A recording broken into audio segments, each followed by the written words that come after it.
दोस्तों नमस्कार। मेरा नाम विजय कुमार, मैं हूँ एक लेखक। दोस्तों आज बहुत अच्छा विषय हम उठाएंगे, जैसे कि भारत में नक्सलवाद की जड़ें ख़त्म कर दी गई हैं या नक्सलियों को ख़त्म कर दिया गया है, जिसको ये लोग समझते हैं कि वो ऐसी विचारधारा है जो भारत के लोकतंत्र के लिए घातक है। ये अलग विषय है कि नक्सलवाद क्यों चालू हुआ। वो शोषण के खिलाफ चालू हुआ, जमींदारों का शोषण के खिलाफ चालू हुआ, पैसे वाले पूंजीपतियों के शोषण के खिलाफ। आदिवासियों ने ख़ास तौर पर इसमें आदिवासी और जो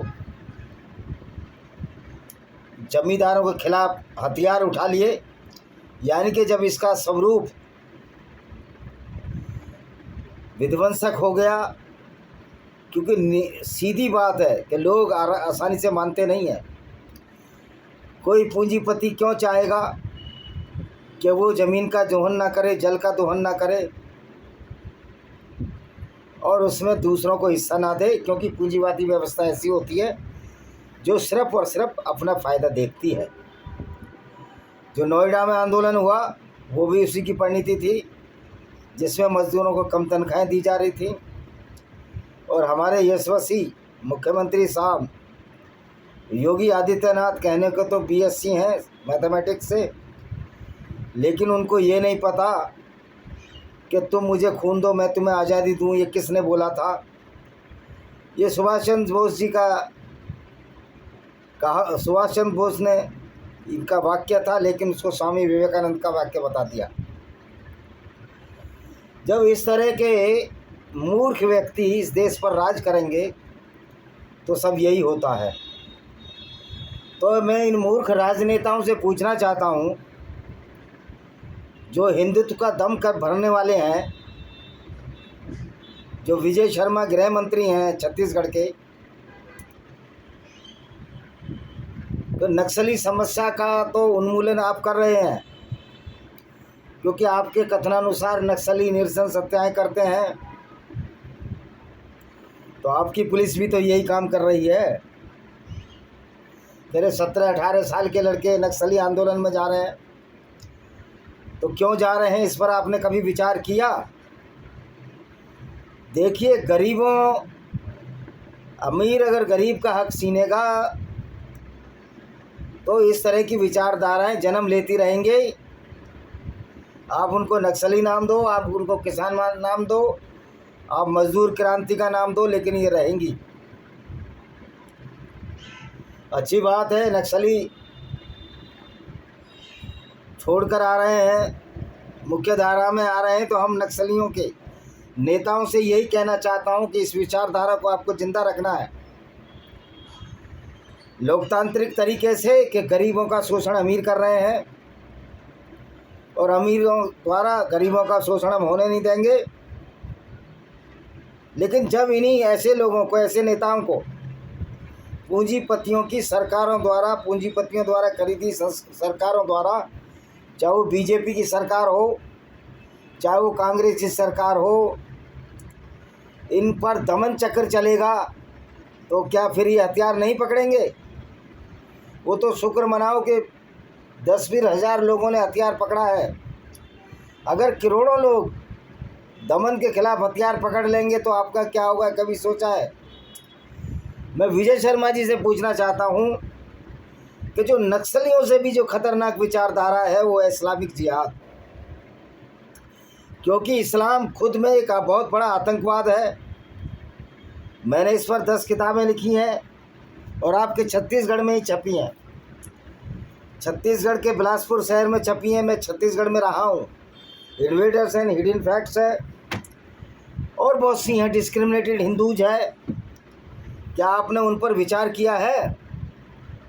आपके प्रधानमंत्री तो मुसलमानों के लिए नई नई योजना चलाते हैं, जैसे कि उड़ान, यानी कि कोई बाहर जाएगा तो उसको पीएचडी करने या बड़े पद पर तो उसको कुछ पैसा दिया जाएगा।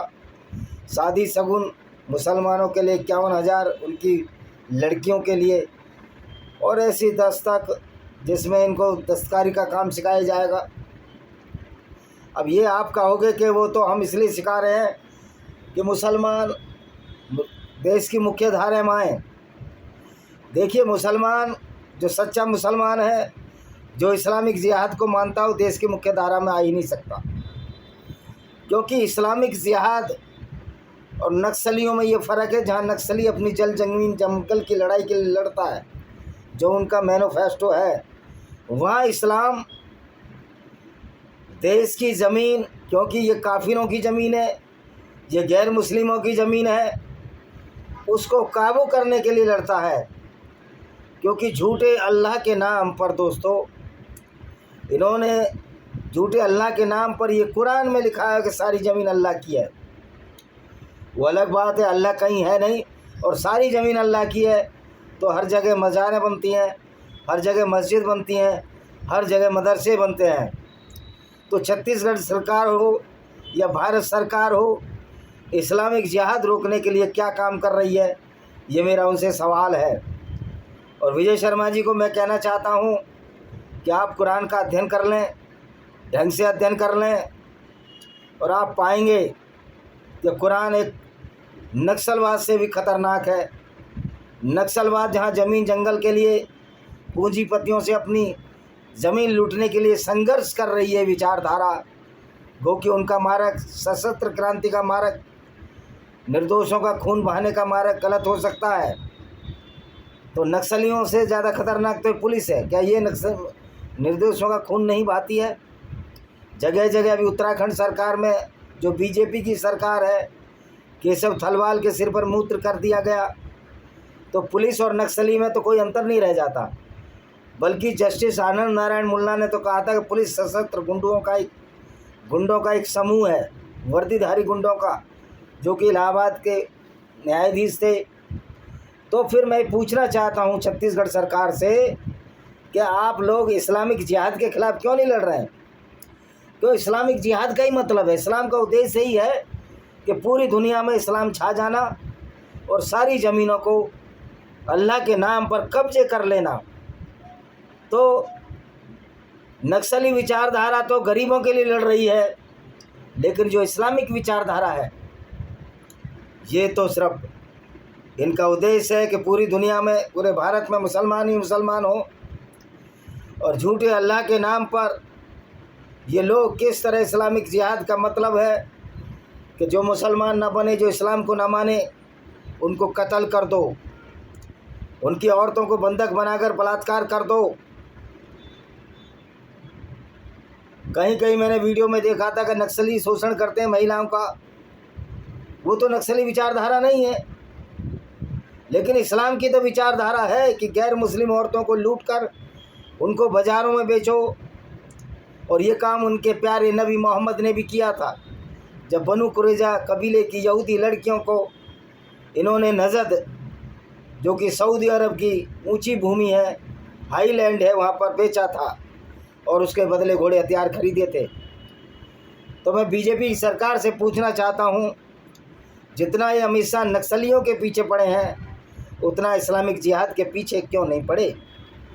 बल्कि अमित शाह ने तो और डीजी बंजारा जैसे आईपीएस ने तो सोहराबुद्दीन, जो कि एक मुसलमान था, उसको फिरौती के रूप में टूल की तरह इस्तेमाल किया। और जब इनका काम निकल गया, हरेन पांड्या की हत्या इन्होंने करवा दी, तब उसको भी इनकाउंटर करा दिया। सवाल ये है, ए ने ऑर्डर दिया, बी ने सी को दिया, सी ने डी को दिया, और डी को पता ही नहीं ये कौन है। तो फिर अमित शाह कैसे जेल में जाएंगे?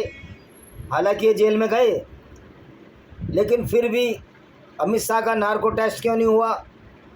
अगर अमित शाह का नार्को टेस्ट हो जाएगा, मैं तो कांग्रेस गवर्नमेंट से, कांग्रेस या दूसरी जो भी सत्ता में आए, मैं उनसे अपील करना चाहूँगा कि नार्को टेस्ट अमित शाह का करवा देना चाहिए जब आप सत्ता में आए, और इनको जेल की सलाखों के पीछे भेज देना चाहिए। तो भाई, आपने तो मुसलमानों का फिरौती के में सोहराबुद्दीन का नाम लिया, आप तो खुद जिहादियों की गोद में जा बैठे। मोदी जी की योजनाओं से लगता है कि इस्लामिक जिहाद को बढ़ावा दे रहे हैं। जफर सरेश वाला मोदी जी का अभिन्न मित्र है, जो इनकी वकालत करता रहता है। तो मैं छत्तीसगढ़ सरकार से पूछना चाहता हूँ कि आप नक्सलियों को तो ख़त्म करने में लगे हैं, सशस्त्र जो कि लोगों का खून बहा रहे हैं आपकी नज़र में, वो कि मैं ऐसा नहीं मानता, क्योंकि पुलिस भी उनका खून बहा रही है। कितने गरीब और बेबस आदिवासी हैं। आपने मड़ावी हिड़मा की माँ को देखा, किस तरह सीधी सादी सी औरत है। तो सवाल ये है कि नक्सली क्यों बने, मजबूरी में नक्सली बने। कोई जंगल में रहकर नक्सली नहीं बनता है, उसको जंगल में जाना उसकी मजबूरी है। हालांकि मैं रक्तपात को ख़राब मानता हूँ, लेकिन इस्लाम का मानने वाला तो मस्जिदों से और जहाँ इनके मदरसे हैं वहाँ से रक्तपात की शिक्षा देता है।